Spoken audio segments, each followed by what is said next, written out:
Okay, so bab 11 pewarisan ataupun in English we call it as the inheritance lah. Okay, sebelum cikgu pergi kerja kat sini, kita recall sedikit mengenai pembelajaran yang meiosis dengan mitosis tu ya. Okay.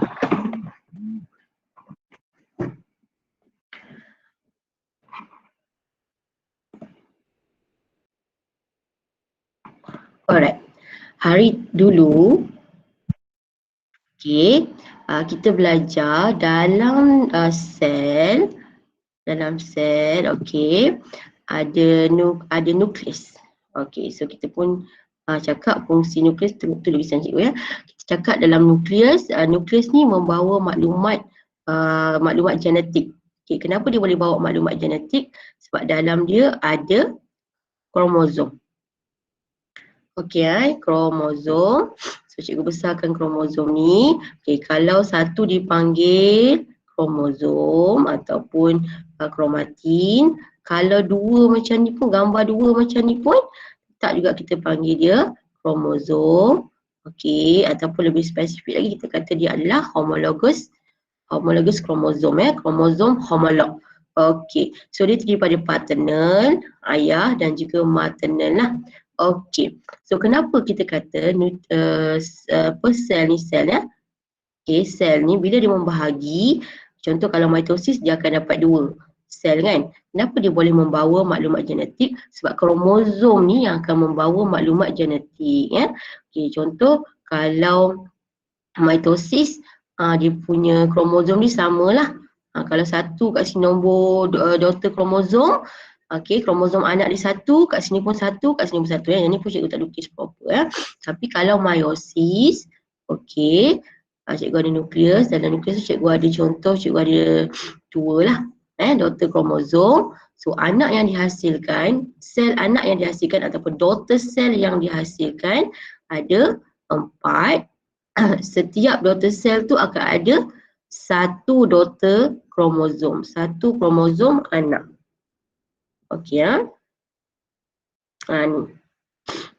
Ni X ni, inilah macam ni kromosom sini. Kalau dua, satulah, satu. So hari ni kita nak tengok kenapa kromosom ni boleh membawa maklumat genetik kepada anak dia. Okey, apa yang ada dalam maklumat genetik tu lah. Okey. Itu sedikit sebanyaklah cikgu recall untuk dikaitkan dengan bab ini ya. Okey.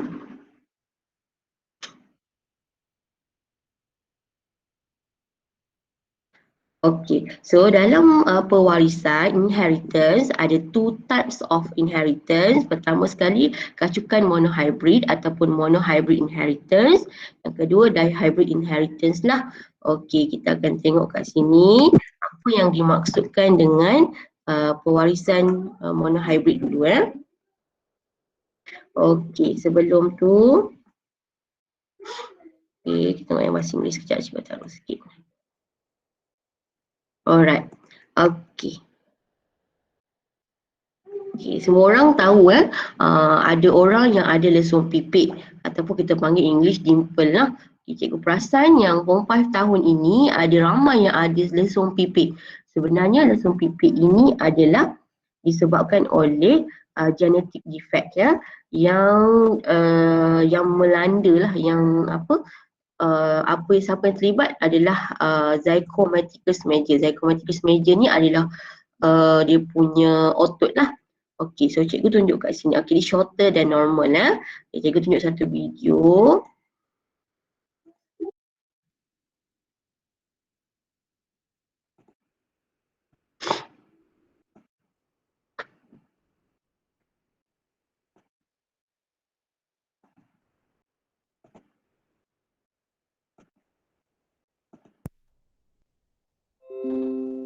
We tend to think of them as cute or attractive.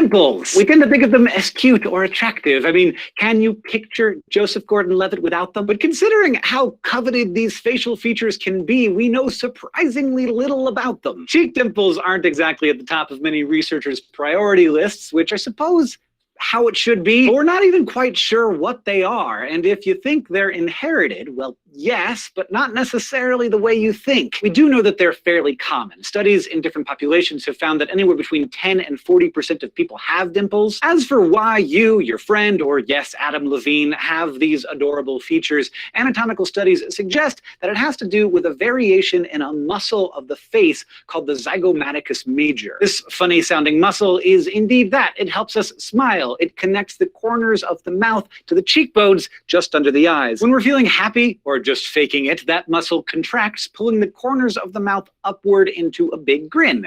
But sometimes, instead of staying as one continuous muscle all the way from the cheekbone, the zygomaticus major splits into two and attaches in two spots, with one part connecting to the usual spot just above the corner of the mouth and the other attaching slightly below. This variation is called a bifid. When this happens, the lower section also sometimes connects to some cheek skin. So when bifid zygomaticus major muscles contract, it's thought that the lower part pulls on that skin, causing it to buckle, creating a dimple. But it's hard to say for sure that the bifid muscle is the reason people have dimples, because the anatomical studies that have looked into this question were done on cadavers, and they're not exactly doing a bunch of smiling at that point. Dimples are also somewhat confusing when it comes to how they might be inherited. They're often touted as an example of a dominant genetic trait, where a child has a 50 to 100% chance of having dimples if one of their parents does. Sometimes dimples are even used in classrooms when teaching about genetics. Few studies have actually been done on the heritability of dimples. One study done in Russia in the 1990s looked at 75 families for a variety of physical traits, including the presence of cheek dimples. The results suggested that dimples were a dominant trait controlled by one gene, but researchers also noticed that inheritance changed depending on whether a person was male or female. More recently, the gene profiling company 23andMe did its own investigation into dimple genetics,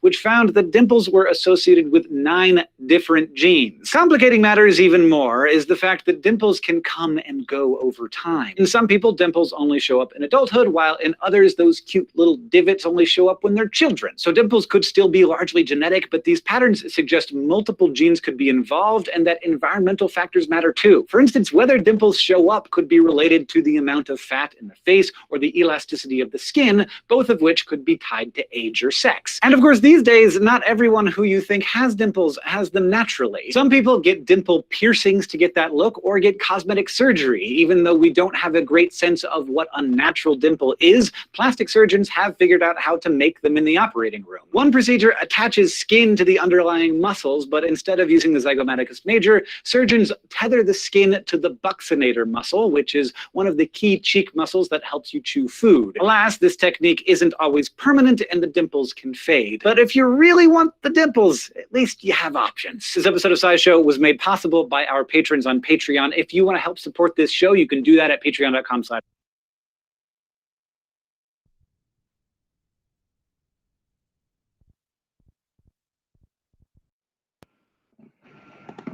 Okey, dah tengok ke tadi video tadi? Dengar tak suara dia?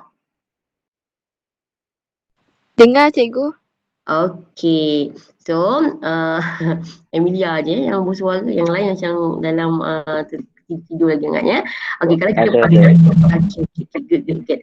Okey, so kalau kita perasan dekat situ, okey, dia kata ada banyaklah terms-terms genetik di situ kan. Okey, ada awak mungkin terdengar perkataan dominance, awak mungkin mendengar perkataan diwarisi lah, dan mungkin pernah dengar ada yang disebabkan oleh environment ataupun disebabkan oleh family. Okey, salah satunya dimple ni, dimple ataupun lesung pipit ni kadang-kadang masa kecil tak ada, masa besar dah ada, ataupun masa kecil ada, masa besar tak ada, disebabkan oleh fat lah, fat layer kat sini kan. Okey, so tapi cikgu perasan sekarang ini, especially batch-batch awak ni lah kan, generasi awak ni memang ramai yang dah mula ada lesung pipit. Sebabnya ya, even seorang sahaja genetik daripada ibu ataupun bapa yang ada jin kita panggil jin, untuk lesung pipit ini, dimple ini, automatik anaknya akan dapat lesung pipit. Berarti contoh kalau lesung pipit ni cikgu kata lesung pipit dimple lah. So cikgu buat dia D lah. Nama allele dia D. Nanti kita tengok apa gene, apa allele lah. D ni maksudnya untuk dominant ya. Dominant. Pen silap. Okay, D untuk dominant. Okey ya. Kalau D kecil untuk recessive. Maksudnya kalaulah ibu awak dah ada D besar ataupun bapa ada D besar, automatik awak akan ada. So kemungkinan pada masa akan datang semua orang ada dimple. Ada dimple pun tadi dia kata boleh buat surgery kan, dia just macam kikis sedikit je. Satu lagi masa nama apa tadi bicocuvula macam itulah. Okey, so awak tengoklah diri awak, kalau ada lesung pipit, dimple ni, kemungkinan awak mewarisi daripada salah seorang ibu bapa awak. Okey. Cikgu continue yang bahasa Melayu sekali cikgu akan buka yang bahasa Inggeris ini. Okey. So kita akan pergi kacukan yang pertama, inheritance yang pertama iaitu monohybrid. Okey, monohybrid ini melibatkan satu sahaja ciri dan trait yang berbeza yang dikawal oleh satu gene. Banyak sangat term ni kan cikgu, banyaklah term macam confuse kan. Okey, tak apa, sebelum kita nak belajar term-term tadi, kita kena kenal dulu bapa pewarisan yang kita panggil Gregor Mendel. Okay, Gregor Mendel ni sebenarnya seorang padri lah ya. Okey, dulu-dulu memang orang-orang padri ni adalah orang yang berilmu lah ya. Bukan dulu lah, sekarang pun sama juga lah ya.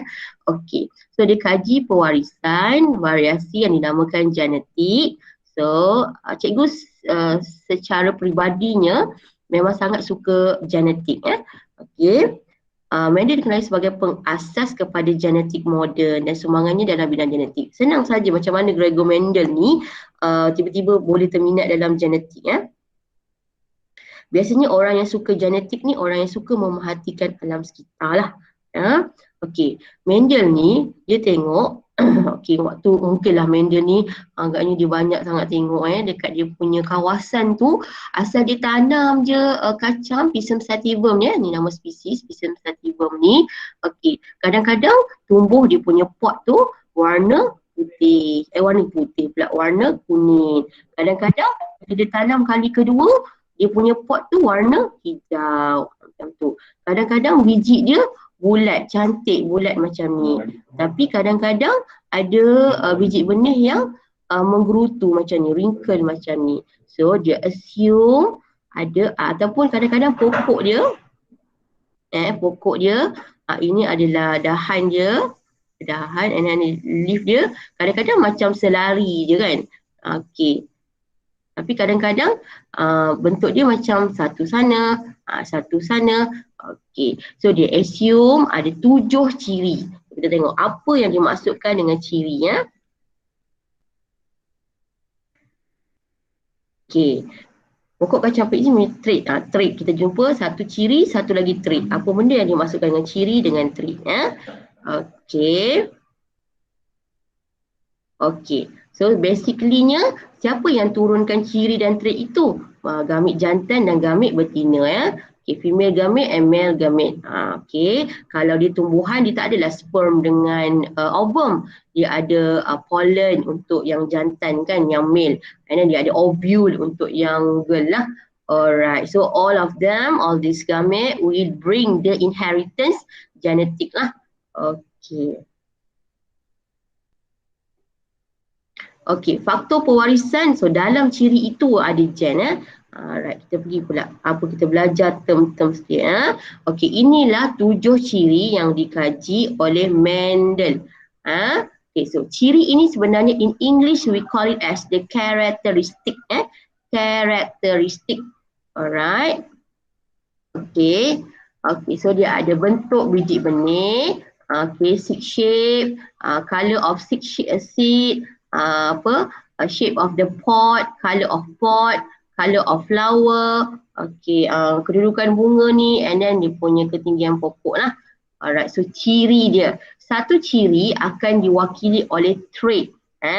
Contoh, kalau bentuk biji benih ada bulat, round ataupun resesif berkedut. Okey, trait ni ada dua. Satu dominan, satu lagi resesif. Okey, so contoh bentuk biji benih sama ada dia bulat ataupun berkedut.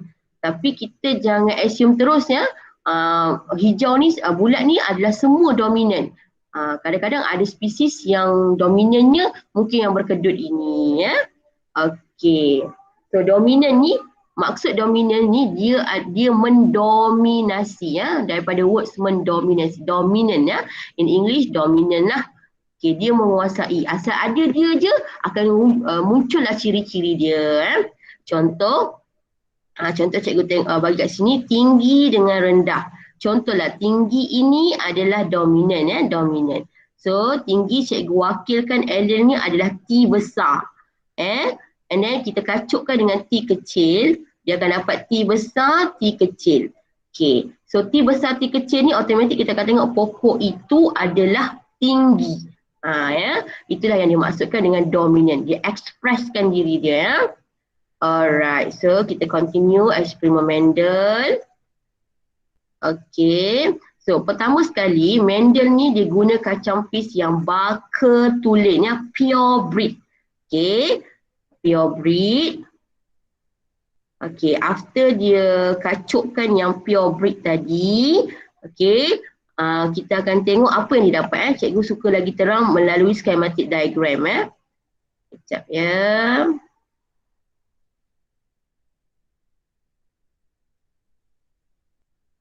Okay, pewarisan ni kita akan belajar melalui schematic diagram. Okay, cikgu terus tunjuk kasih. Ini yang dinamakan schematic diagram ataupun gambar rajah skema. Gambar rajah skema ataupun English schematic diagram. Okay, macam ni. Pertama sekali macam ni cara Mendel ni kaji genetik. Okay, dia akan kacukkan baka tulen. Yang ni yang kita panggil baka tulen, or in English kita panggil dia pure breed. Between tall and also short. Dia ambil dua-dua ni, gamit dia, dia punya induk. Okay, yang pertama sekali kena tulis induk. Induk ataupun dalam bahasa Inggerisnya adalah parents lah. Parents ya. Okay, so apa yang dia buat? Okay, tinggi ni dia wakilkan allele. Okay, nanti kita tengok apa benda allele-nya. Cikgu ajar dulu ya. T besar dengan T kecil rendah. And then dia akan hasilkan gamit. Okay, gamit ni T besar keluarkan satu, kalau sama satu saja T kecil. Gamit ni yang dalam pollen tadi, ataupun kalau manusia dalam sperma ataupun dalam ovum. Okay, melalui proses meiosis, tertinggal kat buku teks awak tu. Okay, so kita akan kacukkan dia, persenyawaankan dia. Dia akan dapat F1 ya, generasi filial yang pertama ataupun the first filial lah. Okay, semua genotype-nya adalah T besar, T kecil pula genotype ni cikgu kan.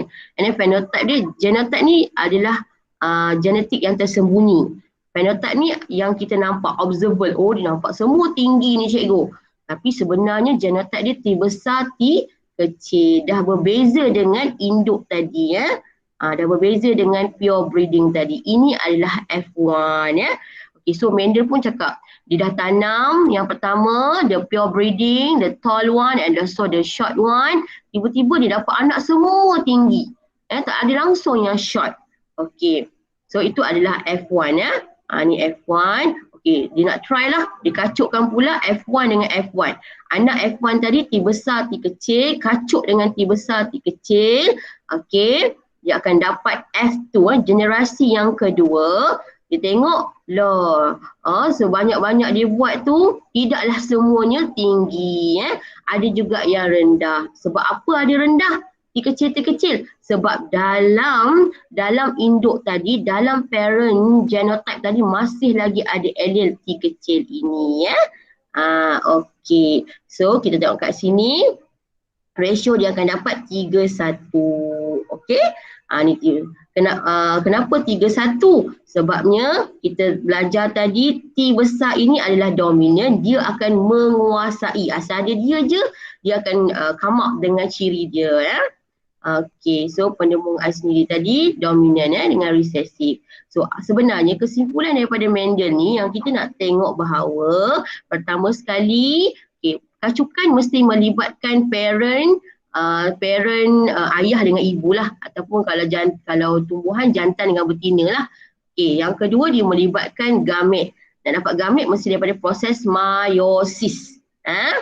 Dia akan bawa dua jenis, satu genotype, satu lagi phenotype. Sahabat tengok saya. Genotype dengan phenotype. Apa itu genotype? Genetik yang terkandung dalam spesies itu.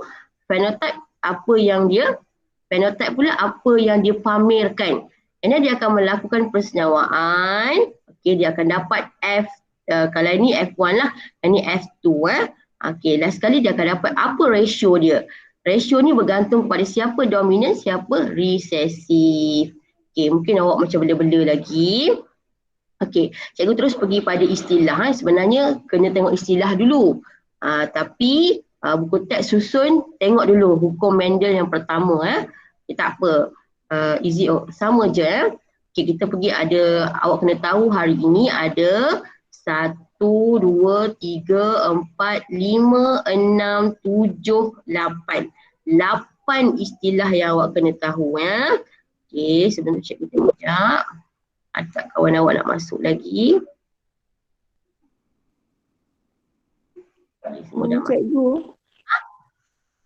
kalau kacuk kan parent dia dua-dua tinggi, maksudnya anak dia tak ada yang rendah lah kan? Yeah, very good. Itu yang kita nak tengok. Kita nak try buat sekejap lagi. Very good question. Nanti kita try ya. Cikgu ajar istilah dulu, nanti kita try sama-sama tak ada dah kawan nak masuk. Ini awak akan tengok istilah dia. Alright, pertama sekali istilah gen dengan allele.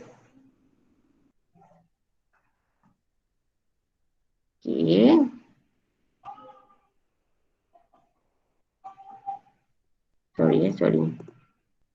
Apa dia gen, apa dia allele. Cikgu terus tunjuk gambar aja. Ni semua buku teks awak Gen ini adalah ekspreskan kita pada genetik kita.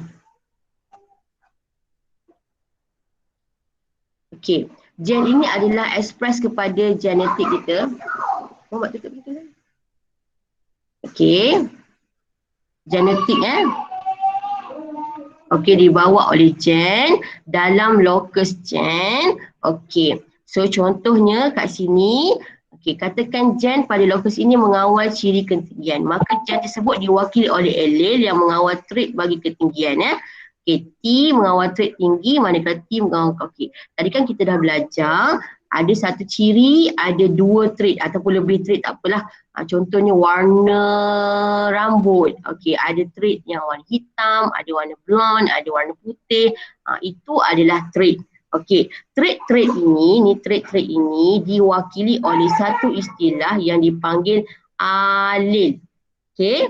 So dalam kromosom homolog kita ini, kita ada banyak kedudukan gen ni. Yang ni kita tengok ni 1, 2, 3, 4, 5 sahaja. Sebenarnya dia lagi berbelang-belang. Satu ini dipanggil gen. Gen tu dibawa contoh genetik untuk apa, warna mata ke, warna telinga ke, bentuk telinga ke, itu dipanggil gen. Gen ini mesti diwakili oleh alel. T besar ataupun T kecil ataupun banyaklah huruf B besar. Ikutlah huruf apa nak, N ke, ikut huruf. So dekat kromosom kita tak akan nampak huruf T besar, T kecil ni. Kita hanya akan nampak dot-dot dan begini sahaja. So ini sebenarnya gen, tapi bila kita nak menulis dalam pewarisan, kita kena andaikan dia, kita kena sebut dia sebagai alel. So dalam masa sama, alel jugalah yang mewakili trait tadi. Itu gen dengan alel. Yang kedua, ciri dengan trait. Cikgu dah ajar tadi. Ciri dengan trait. So ciri ni lah ketinggian ke, warna ke, kumpulan darah. Ini adalah trait dia. Okay, kalau ketinggian ada dua jenis, tinggi dengan rendah. Kalau warna ada banyak jenis kan, merah ke, putih ke, hijau ke.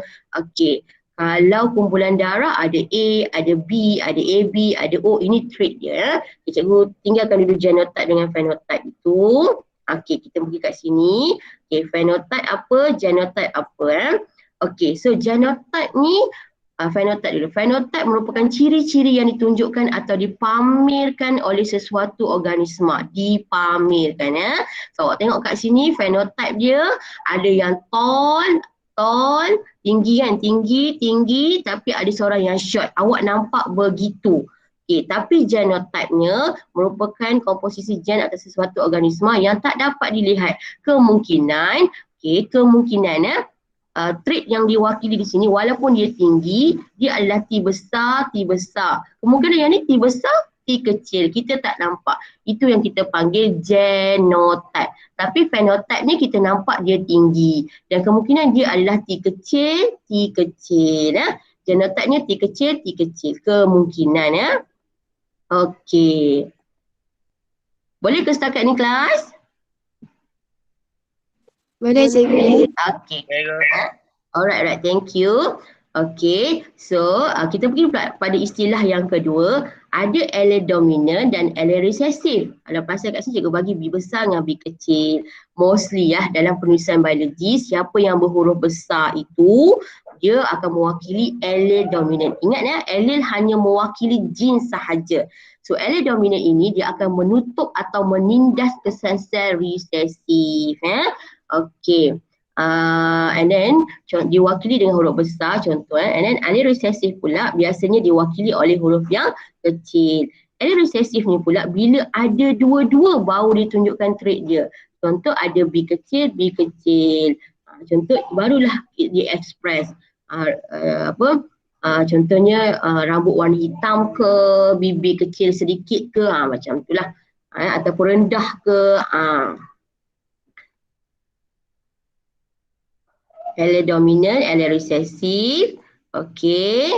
Trait dominant dan trait resesif lebih kurang macam allele tadi sebab dia yang tukang bawa.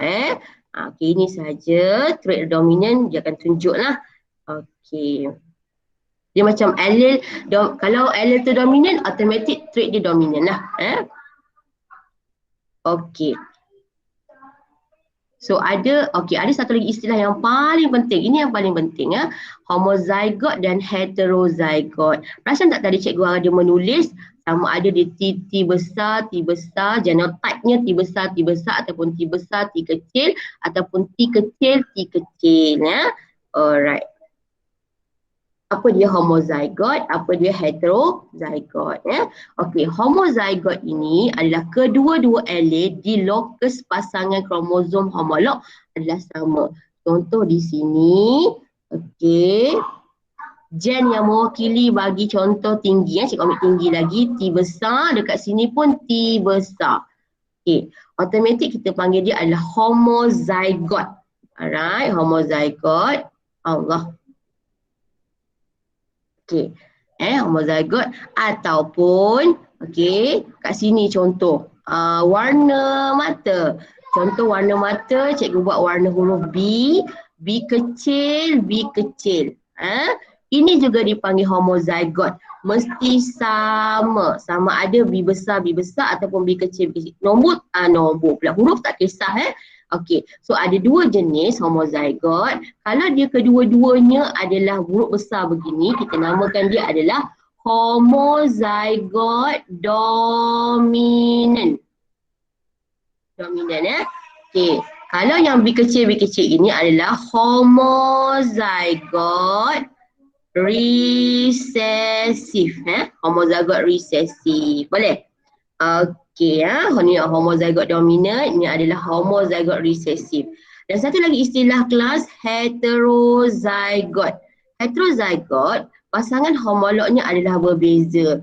Contoh jin dia kat sini, contoh warna kulit lah contoh warna kulit, cikgu buat K besar satu, K kecil kat situ. So pasangan ini adalah heterozygot. Boleh ke kelas? Setakat ni dapat? Dapat cikgu. Dapat Okay, good. Alright. So tadi awak tengok juga ada yang cikgu panggil istilah dia F1 and F2 ataupun parents. Okay. Parents F1, F2. Ini adalah yang kita panggil generasi induk ataupun parents induk lah And then generasi filial F1 filial Filial ni merujuk kepada offspring lah, anak Alright. Ini adalah generasi induk. Generasi induk adalah generasi pertama yang melibatkan dua individu yang dikacukkan bagi meramalkan atau menganalisis genetik anak. Kita tak tahu kan anak kita apa nanti hasil dia kan. Okay, generasi filial pula generasi yang terhasil daripada kacukan. Yang ni kita wakilkan dengan P istilah dia. Generasi filial tadi kita wakilkan dengan F1. Okay, ataupun kalau dia dah masuk F2 lah. Kita sendiri pun kita tak tahu kita ni sebenarnya genetik yang filial yang nombor berapa, entah yang ke beribu-ribu kan. Okay. Okay, so ada dua jenis lagi, baka tuling dengan baka hybrid. Okay, baka tuling tadi macam dalam eksperimen Mendel lah. Okay, ada T besar, ada T kecil. Okay. Alright, ataupun ada istilah yang dinamakan hybrid. Hybrid ni bila hasil kacukan lah. Contoh tadi untuk F1 tadi, dia dah hybrid. Macam kita semua ni lah. Kita semua ni dah mengalami hybrid lah. Kita bukan lagi baka tuling Ini contoh Alright, so baka tuling dominan B besar, baka tuling resesif B kecil warna ungu, warna putih Contoh ini warna untuk ni lah. Alright, okay. Tengok ni B besar, B kecil, kita panggil dia heterozygote. Okay, kenapa dia warna ungu? Sebab warna ungu kita tengok kat sini adalah dominan. Okay, kenapa dia warna putih? Okay, kita panggil sebab dia ada allele resesif, trait dia resesif And then kenapa dia homozygote resesif? Sebab kedua-duanya sama, B kecil Okay, ini yang dipanggil F1, ini yang dipanggil P induk, parents lah. Okay, kenapa dia dominan? Sebab dia dua-dua expresskan dia punya allele dominan And then dia adalah homozygote dominant. Okay. So, cikgu nak bagi task pada awak sekarang sebelum kita nak masuk dari hybrid punya inheritance. Okay, task dia senang sahaja. Okay, cikgu nak. Okay. Alright. Okay, ada ayah ni adalah ayah homo sekejap ada masalah family sedikit.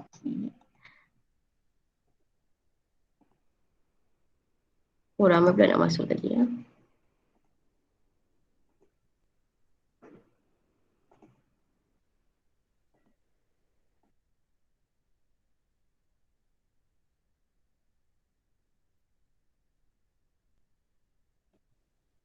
Okey, cikgu sambung. Okey, ayah adalah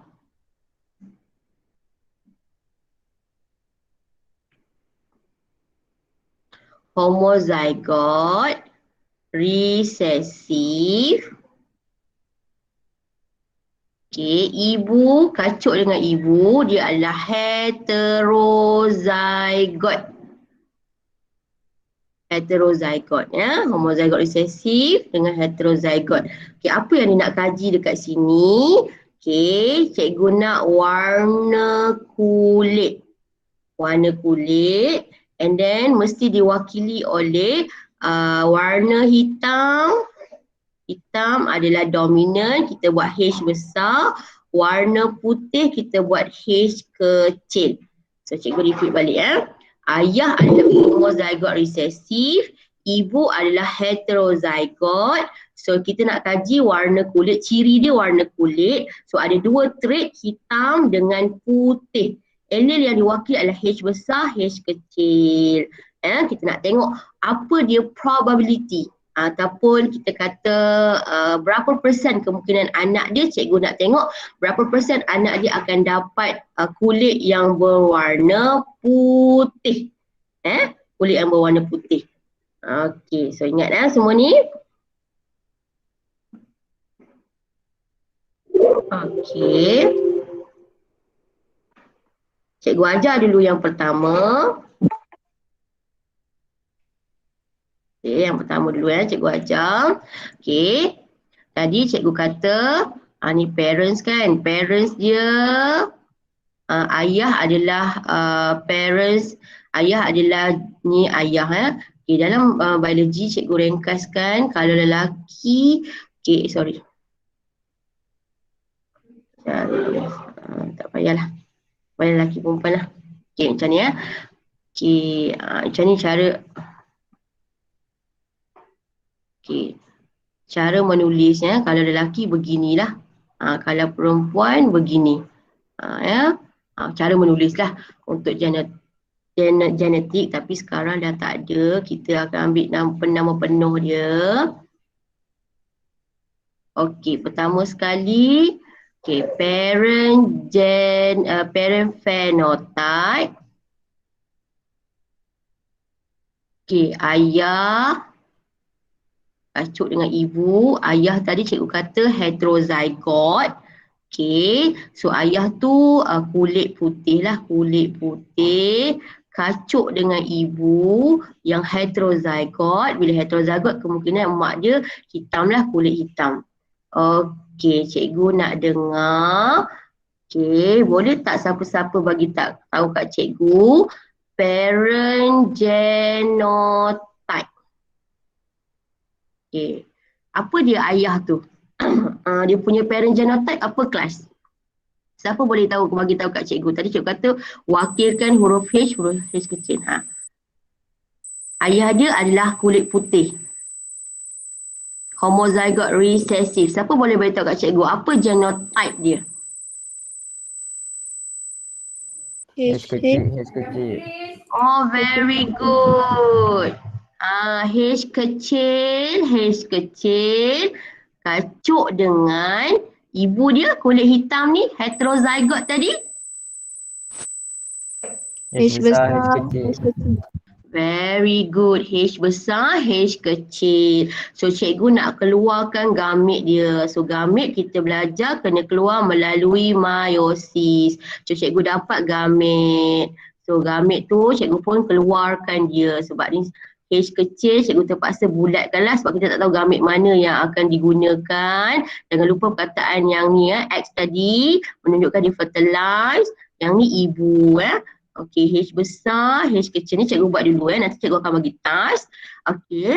And then cikgu akan dapat F1 generation dalam proses persenawaan ataupun in English fertilization lah. Alright. So cikgu pun kacukkan dia. Cikgu akan dapat di sini H besar, H kecil, satu lagi H kecil. Yang ni H besar, H kecil. Yang ni pun H kecil. Boleh tak cikgu nak tahu yang ni kita panggil F1 phenotype ke F1 genotype?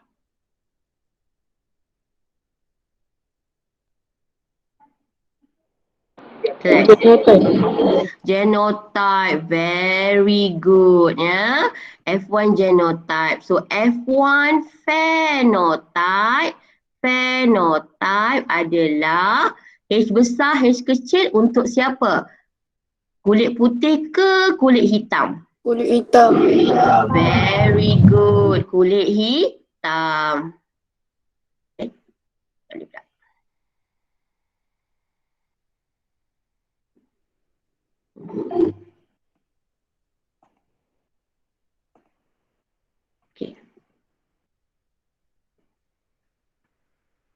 Boleh tak?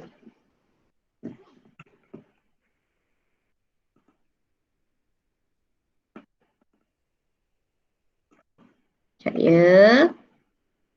Lambat pula cikgu ya. Kulit hitam. Okey. Ratio dia yang H kecil, kulit putih ke kulit hitam? Putih. Putih. Very good. Yang ni pun hitam, yang ni pun putih. So kita pun buatlah nisbah ataupun dalam bahasa Inggerisnya ratio phenotype. Cikgu ni kejap bahasa Inggeris, kejap bahasa Melayu ya. Okey. So 50% hitam, 50% putih. So bila kalau lah awak kahwin, awak tu kulitnya putih. Tiba-tiba awak bersalin semua kulit hitam. Kemungkinan kemungkinanlah suami awak adalah pembahu. Suami awak adalah pembawa maklumat hitam tadi 50% hitam, 50% putih. Ataupun boleh jadi juga kemungkinan ibu awak adalah kulit hitam, pasangan awak pun kulit hitam. Tiba-tiba lahir anak semuanya putih. Disebabkan kemungkinan dia ada lagi allele resesif tadi. Dua-dua bawa allele resesif. Boleh ke kelas? Faham ke setakat ini? Faham? Faham. Okay, very good. Okay, nanti cikgu tulis task dekat dalam grup tu. Kita sambung balik apa yang kita nak belajar. Okay, itu baru permulaan lah. So, awak dah faham istilah-istilah tadi. Okay, so pewarisan ataupun inheritance. Okay, ni sebenarnya nak belajar inheritance ni memang cantiknya memang kena guna schematic diagram lah. Kalau ayat panjang-panjang macam ni, memang agak mengantuk sikit lah. Cikgu lajukan ni bukan sebab cikgu tak ajar, cikgu akan terus ajar dalam schematic diagram ya. Okey. Alright. Cikgu nak tunjuk satu apa yang dimaksudkan dengan Mendel First Law. Okay.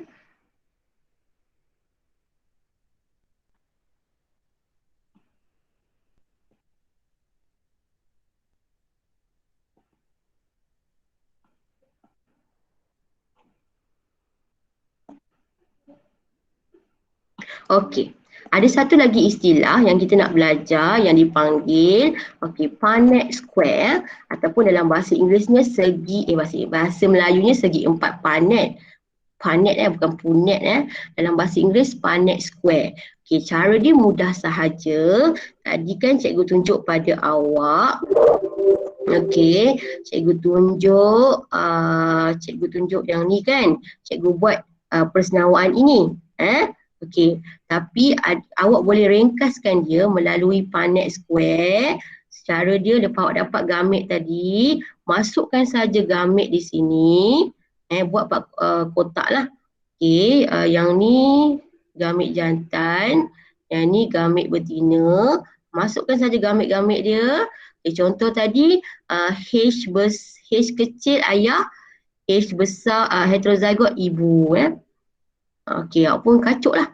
H besar, H kecil, H besar, H kecil, H kecil, H kecil. Nanti awak tulis dekat bawah ni. Hitam, kulit hitam. Kulit putih. Macam tu lah. Ini dinamakan Punnett square. So, orang yang menjumpai nama ni adalah apa benda Punnett tah. Okey, nama orang Punnett ni sebenarnya. Okey, ini Punnett square.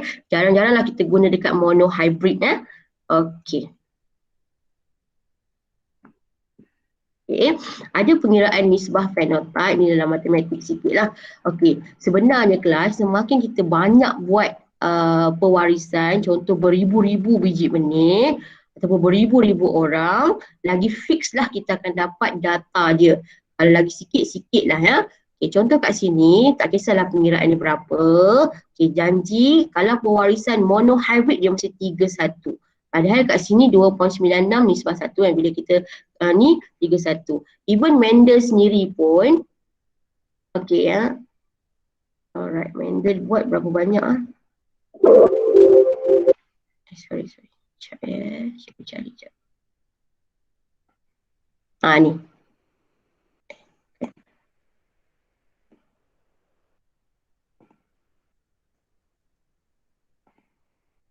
Sekejap ya, sorry semua. Hara pula. Okey ni. Okey. Even Mendel pun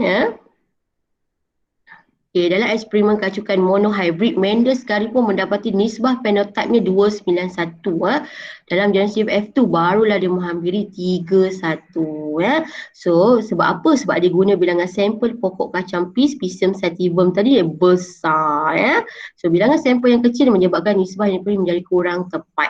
Okey, sebab itulah dekat Malaysia ni kita kenalkan satu bancian bancian. Sebab kita nak tengok populasi Malaysia.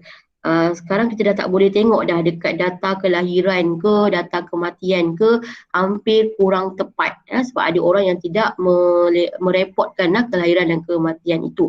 Kita kena guna juga bancian sebab tu orang datang rumah ke rumah suruh banci ikut internet semualah. Sebab nak tengok populasi Malaysia itu berapa dan apa jangkaannya. Adakah kematian, kelahiran tu sepatutnya semakin macam mana seorang yang lahir, seorang yang meninggal mesti digantikan dengan seorang yang lahir. Begitulah. Sepatutnya populasi kita begitu. Okey.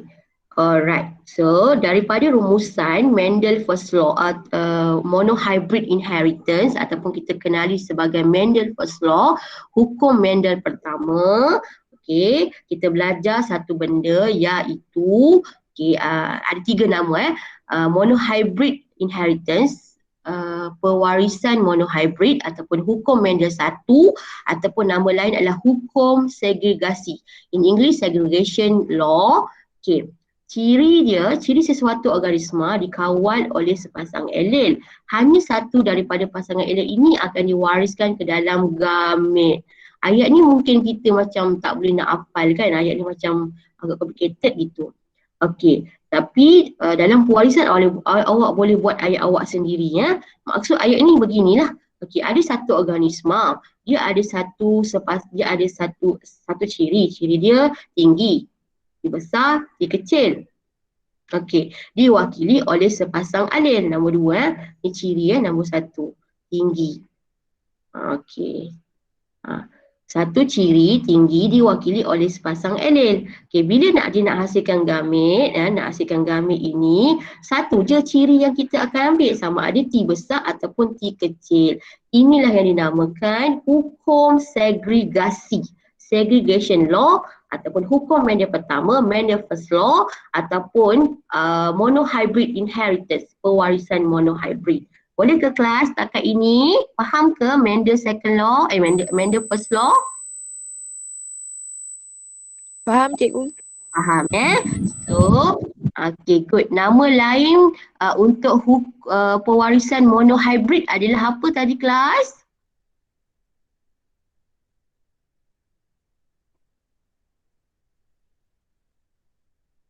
Nama lain dia. Siapa boleh jawab? Nama lain pewarisan monohybrid adalah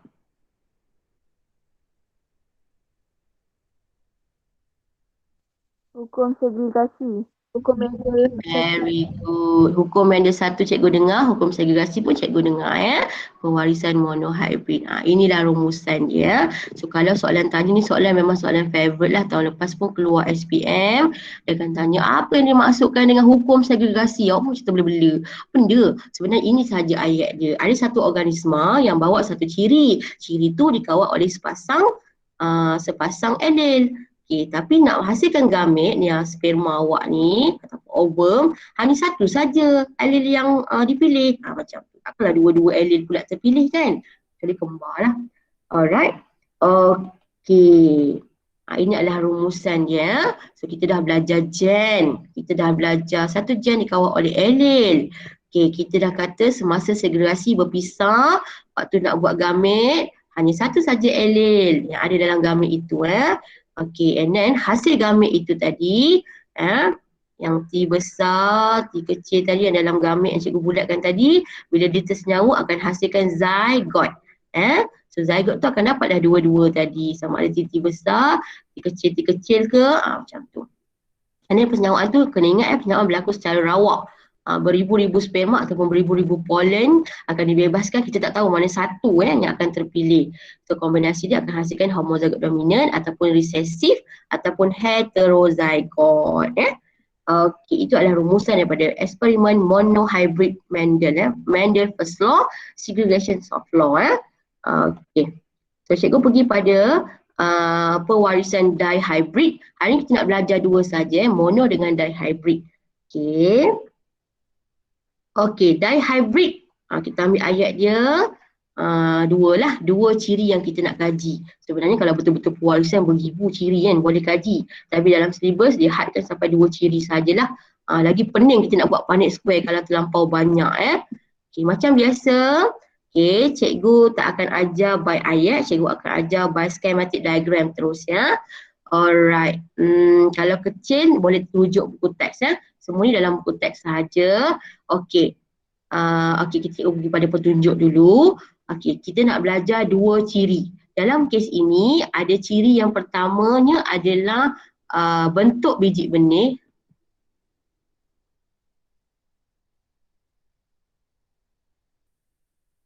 Okey, bentuk biji benih. Allah. Okey, apa cikgu tulis lah. Ya Allah, cikgu tak pilih pen, minta maaf. Okey. Bentuk biji benih. Okey, kita tengok kat sini ada bulat dengan kedut diwakili oleh alien B besar, B kecil, and then ada satu lagi warna biji benih. Warna biji benih. Diwakili oleh warna kuning dan juga warna hijau ya. Okey, ini ciri dia, 2 ciri dia. So trait dia untuk yang bentuk biji benih tadi ada bulat, ada kedut. Okey, yang ni warna biji benih ada warna kuning, ada warna hijau. So Mendel pun buatlah eksperimen, dia try kan, dia cari biji benih warna bulat, warna kuning ni dua-duanya adalah dominan, pure breeding, baka tulen, dikacukkan dengan biji benih warna kedut, warna hijau. Kedua-duanya adalah baka resesif, baka tulen resesif, and then dia nak keluarkan gamit dia melalui proses meiosis gamit Okay, dikacukkan kat sini.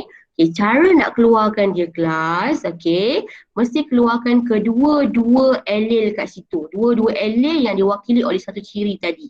Contoh B besar, B besar, B besar, K besar. Ambil satu sebab ni sama lah, kebetulan sama Okay, so akan dapat genetik F1. Okay, semua biji benih bulat berwarna kuning. Alright. So phenotype F1 dia, okay, so dia akan kacukkan F1 dia kat sini Okay, biji benih bulat berwarna kuning kacuk dengan biji benih bulat berwarna kuning F1 kacuk dengan F1. Okay, kat sini dah susah sikit kita nak keluarkan gamit So kita kena try B besar, kita ambil kat sini B, probability dia B besar dengan K besar 1, B besar dengan K kecil 1, B kecil dengan K besar, and then B kecil dengan K kecil. Begitulah cara nak keluarkan gamit Okey. Okay, nak tak nak kita kena gunakan Punnett square. Susah kalau tak guna Punnett square. Kalau nak buat crossing over macam tu saja kita akan keliru So kita masukkan gamit di sini. Tadi B besar, K besar, and then B kecil ni semua. Ini pun sama, gamit jantan. Okay, and then ini gamit betina tadi. Okay, so kita akan tengoklah. Dia akan dapat, okay, bulat kuning. Okay, okay, nisbah dia adalah 9, 3, 3, 1. Ini untuk Mendel mono dihybrid ataupun Mendel second law 9, 3, 1, 9 biji bulat kuning iaitu yang dominan tadi and then 3 biji bulat dengan hijau. Okay, dah mula ada satu dominan, satu lagi hijau resesif, 3 kedut kuning, kuning masih lagi dominan, kedut di sini sudah mula recessive, and then kedut hijau. Kedut hijau kat sini adalah recessive kedua-duanya. So recessive satu sahaja. Tengok kira lah 1, 2, 3, 4, 5, 6, 7, 8, 9 kan. Biji bulat hijau 1, 2, 3, 3. Yang kedut 1, 2, 3. Ini satu lah. So seronok sebenarnya buat benda ni kalau kita bersemuka. Okey, cikgu cerita dulu apa di hukum Mendel kedua, nanti baru kita try buat. So hukum Mendel kedua ataupun dihybrid inheritance ataupun dalam bahasa Inggeris dalam satu lagi istilah biologinya adalah hukum pengaturan bebas ataupun law independent assortment dalam bahasa Inggeris law independent assortment. Law yang ni independent yang ni assortment okey, yang mengatakan bahawa semasa pembentukan gamet, setiap ahli daripada pasangan alel boleh bergabung secara rawak dengan mana-mana ahli daripada pasangan alel yang lain semasa pembentukan gamet. So ada dua ciri, satu garis semua ni ada dua ciri, B besar contoh B kecil, K besar K kecil contoh so kedua-duanya heterozygot dia nak membentuk gamet ni. So dia boleh membentuk B besar K besar ke, ataupun B besar K kecil ke, ataupun B kecil K besar ke, ataupun K besar K kecil. Ini yang dimasukkan dengan hukum pengaturan bebas. Waktu kita nak bentuk gamet, contohnya sperma kat sini, bebas. Daripada induk tadi kita nak susun alel kita bebas.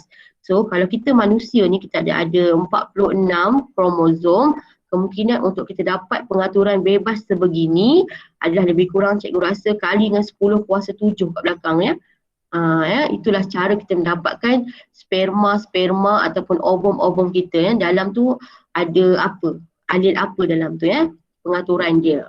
Betapa banyaknya lah cara untuk boleh disusun Okey. Ni saja. Okey, so kesimpulan dia gabungan baru ciri muncul pada generasi F2. Okey, sama jugalah macam monohybrid tadi.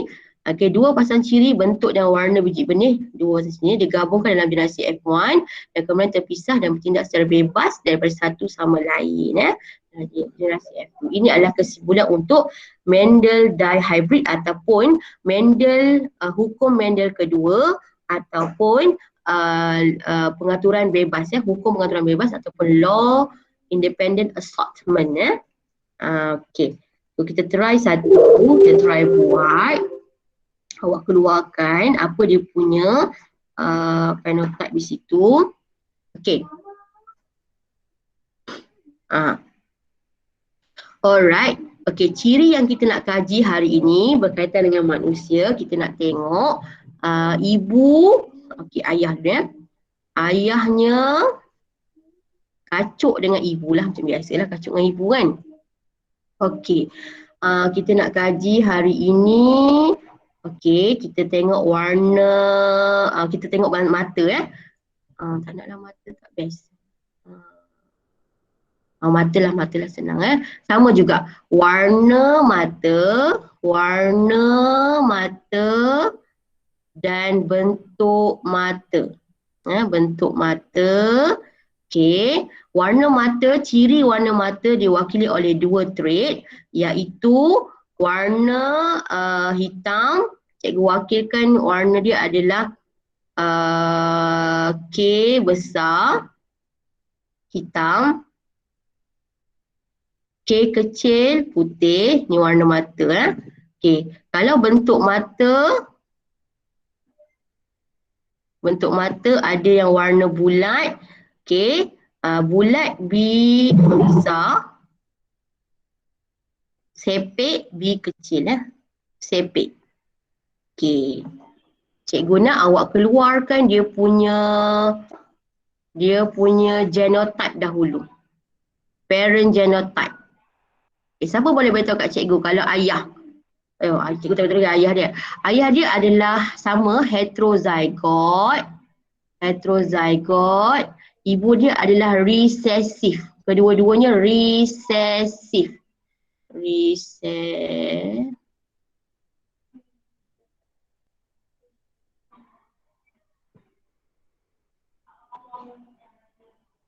Okey. Siapa boleh beritahu kat cikgu? Ayah dia ni apa genotype ayah dia?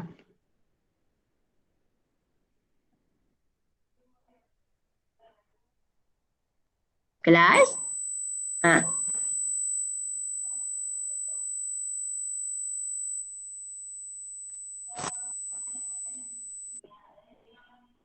Lima B, 5P, 5S. Siapa boleh beritahu kat cikgu apa genotype ayah kat sini?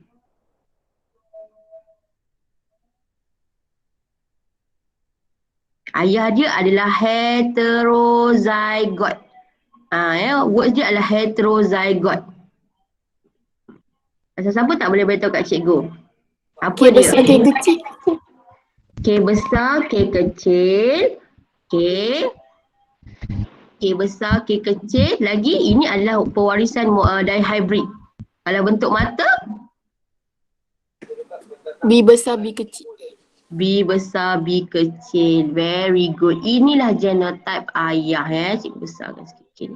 Okey, kalau ibu recessive, apa dia punya genotype dekat situ?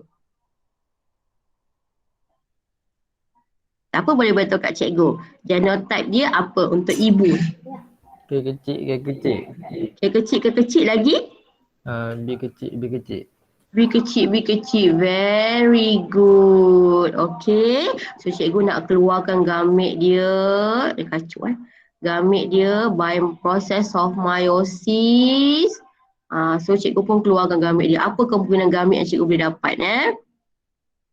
K besar, B besar. Cikgu boleh dapat. Okay. Cikgu boleh dapat K besar, K besar, B besar. Cikgu boleh dapat K besar, B kecil. Cikgu boleh dapat K kecil, B besar. Dan cikgu boleh dapat K kecil, B kecil. Kacuk dengan yang ni semuanya adalah K kecil, B kecil. Alright. So soalan cikgu adalah soalan cikgu, berapa persen anak dia, F1 generation dia akan dapat anaknya adalah bentuk mata anak dia adalah warna hitam dan sepet. Yang ni cikgu nak tahu berapa persen. Ini adalah homework awak Semua orang try buat. Nanti ni cikgu dah bagi sampai gamit dah ni. Kerja awak tolong crossing overkan dia. Fertilizekan saja. Persenyawaankan saja. Persenyawaan ataupun fertilization guna Punnett square. Punnett square ni kecil. Guna Punnett square. Cikgu nak tengok tu. Dah siap, tolong hantar gambar pada cikgu Ni cikgu dah print screen kan. Cikgu share pada grup besar kita.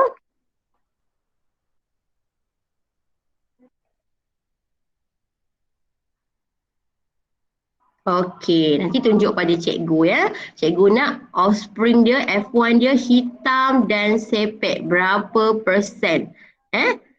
Cikgu nak tengok berapa. Okey, cikgu rasa sampai sini sahaja kelas kita. Ada apa-apa soalan tak nak tanya?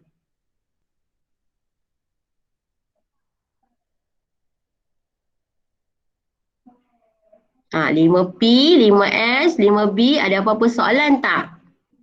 Setakat ni tak ada gitu tu. Takkan tak ada, very good. Okay, so cikgu remindkan balik, pewarisan ini sangat glamour selalu keluar dekat SPM. So hari ni kita dah belajar pewarisan monohybrid ataupun nama lain dia hukum Mendel pertama ataupun hukum segregasi. Yang kedua kita belajar adalah hukum Mendel kedua ataupun dihybrid inheritance ataupun law of independent assortment ataupun hukum pengaturan bebas Yang lain kita belajar istilah je tadi. Selain daripada tu Kita belajar juga hukum yang pertama rasionya 3:1. Hukum yang kedua rasionya adalah 9:3:1. Itu saja ya. Itu saja yang kita nak tengok. Minggu next class hari Rabu baru kita tengok macam mana cara pewarisan dalam manusia ya. Okey, so cikgu rasa setakat ini sahaja. Okey, terima kasih kelas. Assalamualaikum. Terima kasih cikgu. Okey. Jangan lupa carikan tadi tu homework yang cikgu suruh berapa persen anak dia yang mata hitam bentuk sepek. Okay,